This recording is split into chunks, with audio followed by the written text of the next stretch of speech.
24 na ugali ng tao na dapat mong iwasan. Iwasan ang mga tao na may ganitong ugali. Una, tsismoso o tsismosa. Iwasan ang mga taong mahilig magkalat ng hindi kumpirmadong kwento tungkol sa buhay ng iba. Pangalawa, mapanghusga o judgmental. Layuan ang mga taong mabilis magbigay ng negatibong komento o opinyon sa kilos at itsura ng ibang tao. Pangatlo, utak talangka o crab mentality. Iwasan ang mga taong humihila sa iyo pababa kapag nakikita nilang nagtatagumpay ka. Pang-apat, sinungaling o piki, dishonest or fake. Layuan ang mga taong hindi matapat at nagpapanggap lamang upang makuha ang tiwala mo. Panglima, mapagbintang o maninisi o blamer. Iwasan ang mga taong hindi tinatanggap ang mali at lagi na lamang naninisi ng ibang tao. Pang-anim, mapag-imbot o inggitero o envious. Layuan ang mga taong hindi masaya sa tagumpay ng iba at naiinggit sa kung anong meron ka. Pang-pito, makasarili o selfish. Iwasan ang mga taong laging sarili lang ang iniisip at walang pakialam sa nararamdaman o pangangailangan ng kapwa. Pangwalo, manipulative.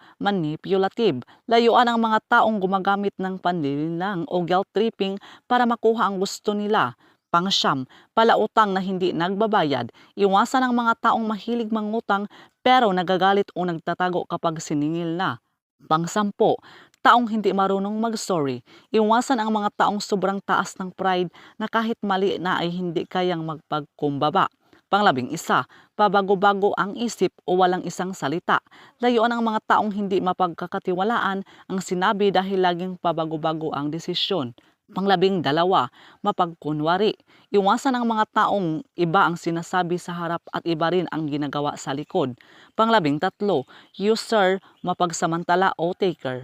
Layuan ang mga taong lumalapit lamang sa iyo kapag may kailangan o pakinabang. Panglabing-apat, masyadong sensitibo, onion-skinned. Iwasan ang mga taong hindi matanggap ang konstruktibong kritisismo at mabilis magalit. Panglabing-lima, palaaway, mainitin ang ulo. Layuan ang mga taong laging naghahanap ng gulo o mabilis magalit sa maliliit na bagay. Panglabing-anim, tamad o walang pangarap. Iwasan ang mga taong walang direksyon sa buhay at umaasa na lamang sa iba.